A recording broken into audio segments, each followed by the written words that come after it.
Action Bantu Holomisa, UDM leader, joins me now from Umtata for more. General, thank you so much for joining me this evening. And I suppose you were watching when the president was speaking a little bit earlier on. Firstly, let me say, I suppose, Happy New Year and prosperous 2022 for you, to you and yours, sir. The president says this is a defining moment in efforts to end state capture and restore credibility to state institutions. Do you agree with that?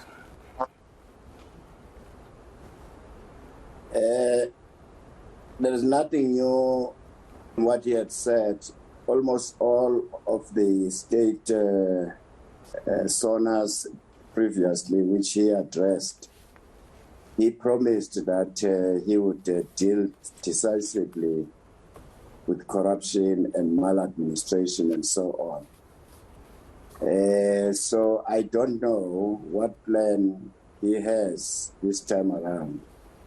A plan where the state institutions who have been deployed by the people who are manning those institutions, who have been deployed by Luthuli House, is he expecting that those people, now that they are divided, those people should be trusted that they would implement the findings of this commission?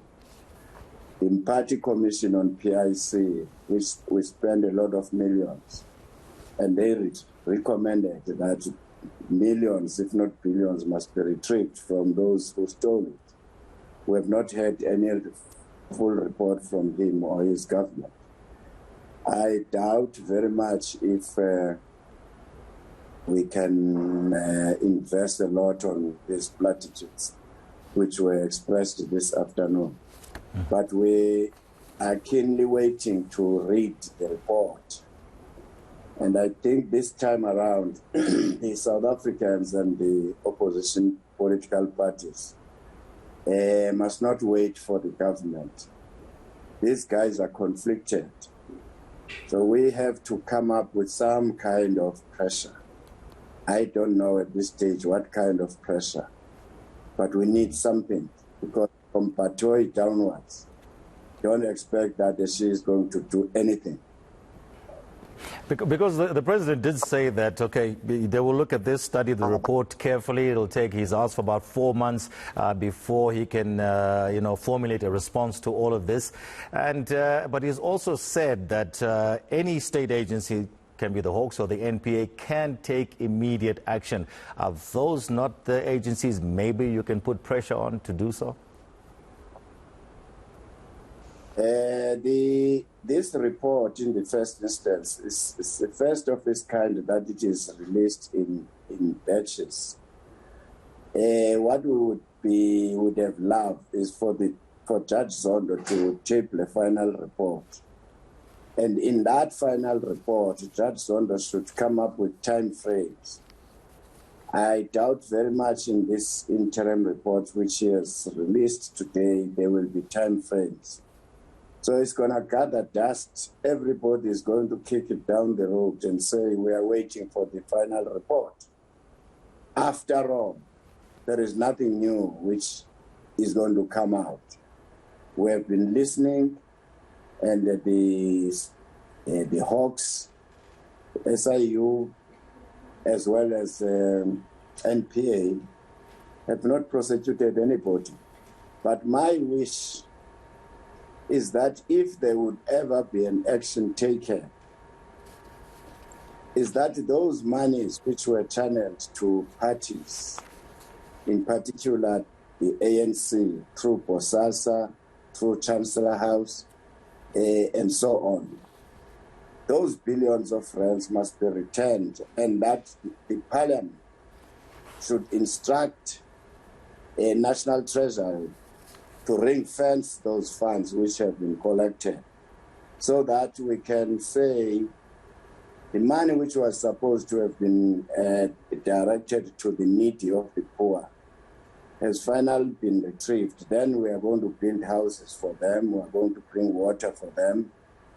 I hope that sanity will prevail when we discuss this matter.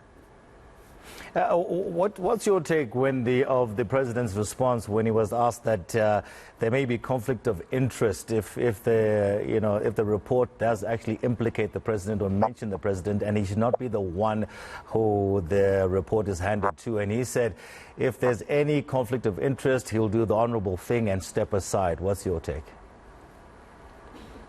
No, we should commend him for saying that, because there have been a lot of doubts about the report being handed over to the members of the executive in the first instance, because they are the people who facilitated for the advertisements, for instance, of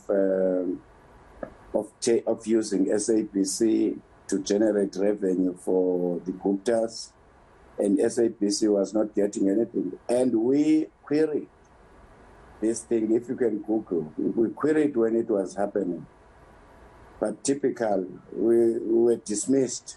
Nobody take care. I'm interested as to what are they saying in that, whether what we were saying at the time when this thing was happening, have we been vindicated in our positions? UDM have been saying, why do you use SABC to generate revenue for the Guptas?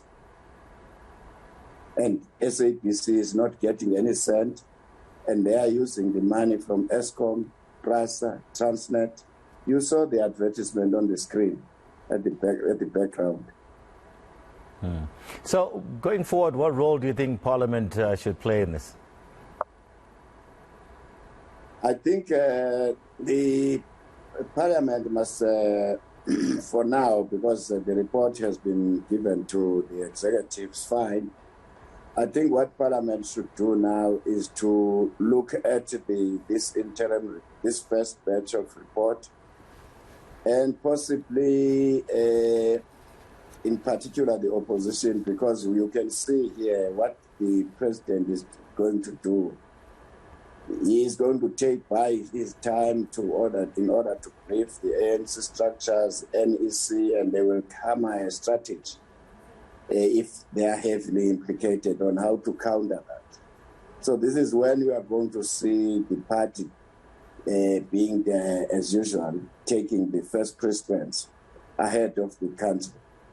So the opposition parties and the civil society of South Africa, we need to converge under one roof and ask ourselves a question which says, this state capture will it ever end if the ANC is still in charge of this country?